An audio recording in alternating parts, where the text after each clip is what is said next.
Okay, so the first question, Sai Ram, what is the point of the Sathya Sai organization? It sometimes feels like we don't want to learn what Swami wants for us or transform ourselves, but rather we focus on this versus that, us versus them. We all can remember, or many of us can remember at times when we're all together. So we really do understand where the devotee is coming from. So let's hear from Sunder. Sai Ram, I dread these sessions.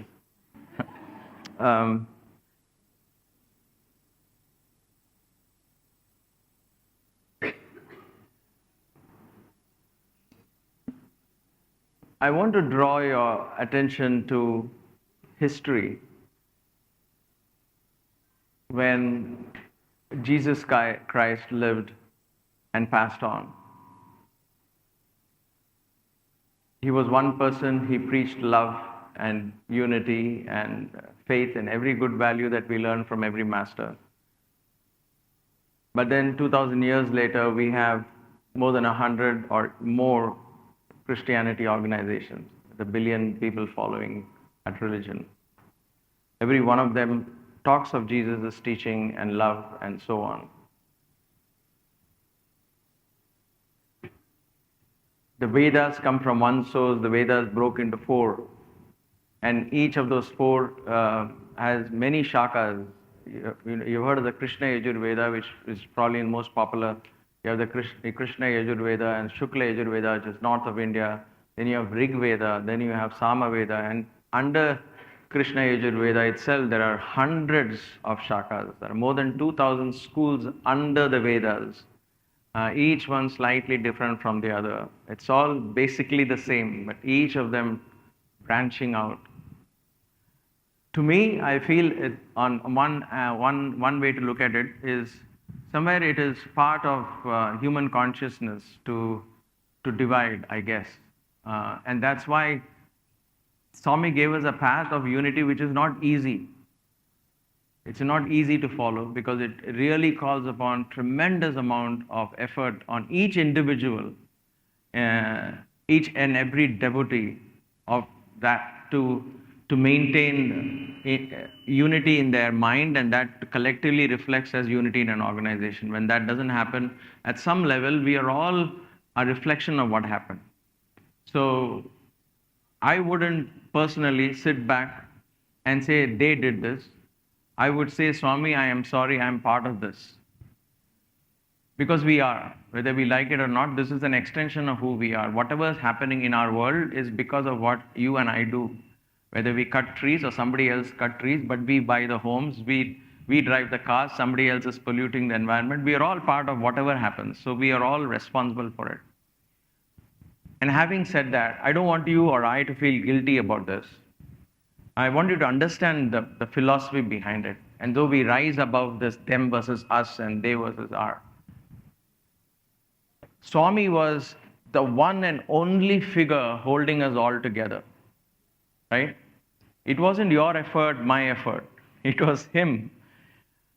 Without him, none of this would have even, we wouldn't have even dared open any of this organization or gone there. He gave us the guidance, he guided every step, he built it from scratch. He was the centerpiece, he was the guru, he was the goal, he was the journey, he was everything in the organization. Every one of us met for him, every one of us did everything for that one. And then Swami left us.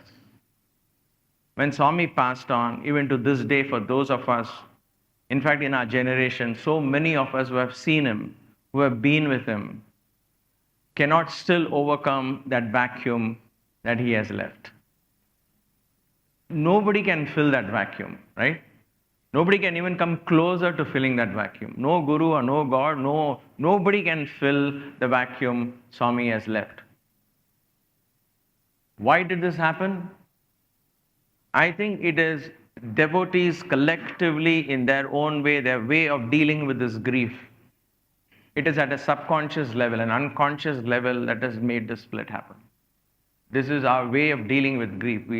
We don't know how to handle this grief. And therefore it has caused what we can call a split. So it is like a child throwing a tantrum because The child is undergoing high fever, it's not understanding what it is, it's just crying day and night, and the mother doesn't know what to do. But mother knows that you can't get angry with the child is sick, you can't do anything else about it. The child is fighting with everyone around, but he's upset, he's hurt, he or she is in pain, so they don't know how to express it. Being a 2-year-old or 3 or 4-year-old, they're just cranky, they do all kinds of crazy things. But the mother knows, see, it's all because of that. They are not well now. It's okay. You allow them to do it. To me, Swami is looking at us as that cranky children. So this disunity that we see is that tantrum we are trying to throw because we don't know how to handle Swami's absence. It is not really hatred. We really cannot, I don't believe there is any Sai devotee who can hate somebody else. There is difference of opinion, there's arguments, there is dislike maybe, there is this and that, okay, we'll form different organizations, blah, blah, blah, okay, you don't go, all of that is, the master is missing, we don't know how to handle it. So somehow we're trying to deal with the situation and these things are happening and the master is saying it's okay, let this tantrum go, they are missing me, I know it, I want us to look at this situation in a much more mature way. So in that sense, maybe it is part of that design to expand it in a particular way like this. We don't know. I don't know this. I'm trying to make peace with it myself, trying to understand there has to be a reason behind this. And what is the more mature way of looking at it? If Swami is allowed this tantrum to be throwing, he knows we are sick. We are trying to deal with his absence, and somehow we are trying to make things work, rework it, and it is perhaps ended in a split. But maybe that split going forward, maybe it's a good thing. And therefore, let us not get dejected or depressed and understanding why this organization that Swami worked for has now become 2 of them, and so on and so forth. I feel both these organizations, if you will, were in a nursery, was in that, that glass house, if you will. Whenever we wanted rain, the rain came, the outside weather didn't affect us, everything was so protected because Swami was there, he was the glass case, he was that greenhouse. Both, everybody, all plants. We all talked about love and unity. It was so easy because he was there. And then now he took the nursery, he said, okay, it's good for the plants to grow, let's take them out and put it in the garden outside. So we are now out of the nursery and we are struggling to survive. And therefore the splits occur, the roots are going in different directions. But trust me, the tree of Sai is growing.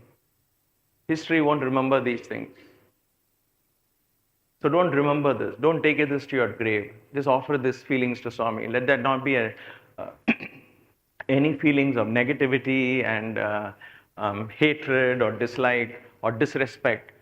Thank you so much. Disrespect between how did they do this or who's right and who's wrong. Don't get caught into that at all. Tell Swami, this is, all of us are struggling to deal with your absence. This is what's happening. Guide us, guide us, guide us, guide us. That is my take on this. Would it have been lovely if we were one family? Of course, it would have been wonderful if we were. But growth is painful. Perhaps this is one way of Swami's willing us and growing. We don't know that. I don't know that yet. But I do know one thing, that the Sri Sathya Sai International Organization is now left with the only organization formed by Swami himself directly. Of that we have no doubt. And therefore, one organization remains small, one organization remains big, and all of that. Don't worry about the size, don't worry about the numbers. It is all about, we have been given a second chance by Swami. What are we going to do with this? How are we going to grow? How are we going to forge new ways? It's time for us to think now of, we are going to celebrate the 100th birthday of Swami. Perhaps by the 200th birthday, there might be 5 more organizations. We don't know. And by the 500th birthday, there could be 100 more, because that's what history has shown that it's done. But with every organization splitting, more and more people ascribe to some, and like Christianity spread over 1 billion people across hundreds of churches and schools of thought, it's possible that that's how the growth comes. We don't know. We don't have that kind of vision. We can only look back in history and say that all is not lost. All is not lost. No one is right, no one is wrong. This is perhaps part of the growth. Perhaps this is the only way we know how to grow. And therefore it is okay. I'm not saying it's okay to split so you plan the next one. No. It's not okay. But if it does happen in spite of ourselves, then let it be so. Let it be the divine will. Because I'm sure, and we all know in our heart, that even to this day we are struggling to understand what do we do in Swami's absence. Do we go to Puttaparthi? What do we say? I've not gone to Puttaparthi because I don't want to see that samadhi. I can't see that marble. It seems very cold and desolate. So, unless there is a direct call for me in my heart, yes, but right now it's closed completely. I can't. I don't want to see that samadhi. So, we are all struggling to deal with this absence and how it's manifesting in that grief in us is manifesting in so many ways. Everybody wants a closure. That closure perhaps is coming up as two different organizations. And both feel the pain in some form. All my request has always been from day one is, it doesn't matter if it's split, but don't have animosity. Unnecessary animosity is not required. Don't tell me they are doing it, we are not, and we are doing it, they are not. Don't forget that. In your heart, every individual who's sitting here in this room, tell yourself, I don't have animosity to any individual anywhere. Because that is truly reflecting Swami. And let that find its expression in our thoughts and words every day. When you do that, then this question will slowly disappear, lose energy and steam. The more we are taking care, oh, see, I got this boo-boo in my hand. Every 2 days we go on crying about that little scar that happened 3 years ago. 3 years later, we are still talking about it. 5 years later, we'll talk about it. Guess what? We will take that karma with us. We don't want it. Let's say it's okay. Whatever has happened has happened. What do we do now? Right now, what do we do? How can we make the best? Don't assume that something wrong happened, is my learning in this. I also reacted a year later when I heard about this apparent separation because it happened in COVID. I was online. I just couldn't believe it happened. I just thought some disagreement is being exaggerated. So I didn't even ask anyone. I didn't want to give it any energy. When I went traveling after COVID for the very first time, I went to somebody's house. A group of devotees came to meet me. They said, we can't come to the satsang tomorrow. We are meeting you here. And I said, why? Why can't you come? They said, we are not supposed to come. And that's when it hit me so hard that I've never heard something like this in Swami's family, right? I can't come to a Sai Satsang. I'm a Sai devotee. I can't come to Sai Satsang. I mean, Sai's doors is open to every single religion, every person, but not open to some kind of devotees. It's unheard of in my head. That's when I knew it was much more serious than I thought. So my immediate reaction was, let me stay away from all of this. I don't want to get involved in this. Though I called for unity, I said, as devotees, you have the freedom to go where you want. Swami has never stopped you. Nobody can stop you. I do believe in one thing, my dear sisters and brothers. Spiritual organizations, spirit has no boundaries. Spirit is always all-inclusive, all-embracing.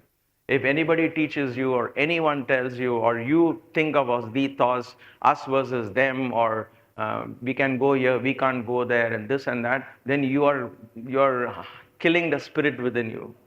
The spirit stops growing. You will not experience spirituality. You'll become a religion, you can become a cult, you can become a group, and you can become fanatic, and all of that can happen, but it will be nowhere close to spirituality.